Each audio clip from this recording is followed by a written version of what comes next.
गुरु जी का खालसा श्री वाहिगुरु जी की फतेह। जन्म साखी 10 गुरुओं की सूरज प्रकाश ग्रंथ साखी गुरु तेग बहादुर साहिब जी की।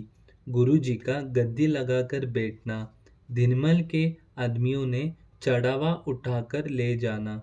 दूसरे दिन माताजी तथा भाई गदिये से सलाह करके मक्खन शाह ने चानी का चंदोआ तथा नीचे दरिया बिछाकर गुरुजी के दीवान के लिए तैयारी करके गुरुजी को गद्दी लगवाकर बैठा दिया।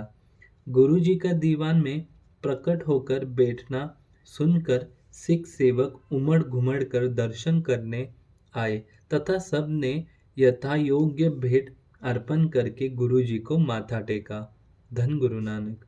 इस तरह संगत की आवाजाई तथा गुरुजी को भेंट अर्पण होता देखकर निर्मल ने अपने सीहे मसंद से आदमी भेजकर गुरुजी का सारा चढ़ावा जो संगत ने भेंट अर्पण किया था उठा लिया।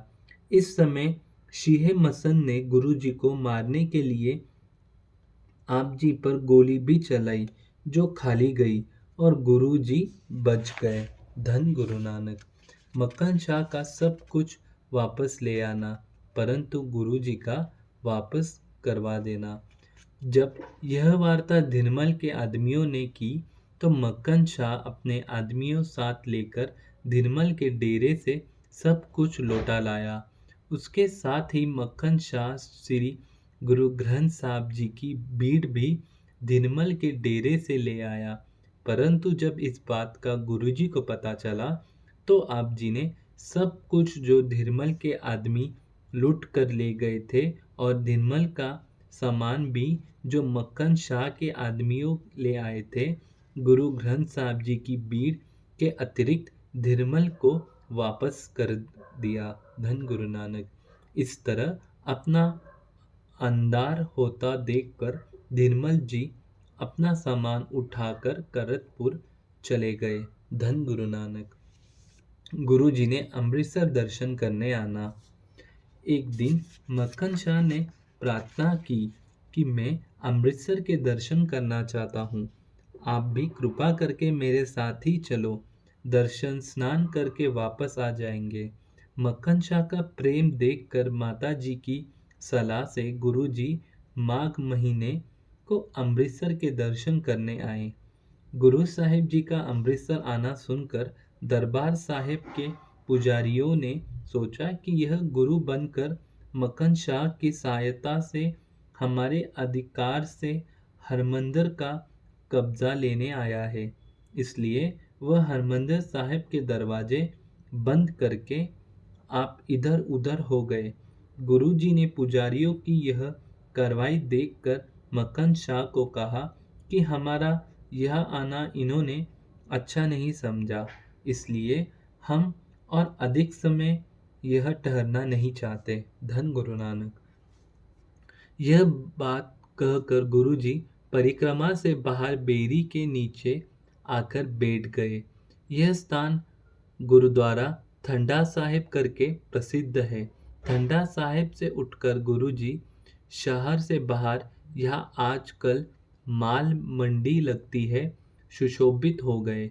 इस स्थान पर गुरुद्वारा दमदमा साहिब है। धन गुरु नानक। कुछ समय यहाँ मक्खन शाह की प्रतीक्षा करके आप जी ने यहाँ से चलकर वल्ले गांव से बाहर पीपल के नीचे आवास किया। यहाँ से आप जी को एक माई जिसका नाम हरिया था बड़े प्रेम से अपने घर ले गई तथा अपने कोठे में पलंग कर गुरुजी को विश्राम करवाया। उन्होंने भोजन कराया तथा सेवा की। एक रात गुरुजी ने यहाँ आराम किया। अमृतसर निवासी संगत को जब पता चला कि गुरुजी पुजारियों के अपमानजनक व्यवहार करके वापस चले गए थे, तो आप जी से क्षमा मांगने के लिए यहाँ आ गई। आप जी की इस याद में यह गुरुद्वारा कोठा साहिब सुशोभित है। यहाँ हर साल माघ की पूर्णिमासी को बड़ा भारी मेला लगता है। धन गुरु नानक। मक्खन शाह भी श्री हरमंदिर साहिब जी के दर्शन करके कड़ा प्रसाद की देख भेंट करके गुरु साहिब जी के पास वल्ले गांव ही आ गए। इसके साथ ही कुछ पुजारियों ने वल्ले जाकर गुरु जी से क्षमा मांगी और कहा कि महाराज, हम गुरु घर के सेवादार हैं, तुम मालिक हो।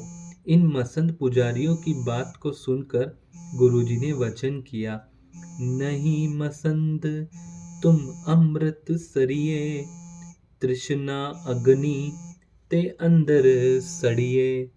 इसका फल समय आने पर तुम आप भोगोगे। गुरु जी के यह वचन सुनकर मसंद तथा पुजारी पश्चाताप करते हुए वापस लौट गए। दूसरे दिन आप मक्खन शाह के साथ बकाले गांव पहुंच गए। धन गुरु नानक।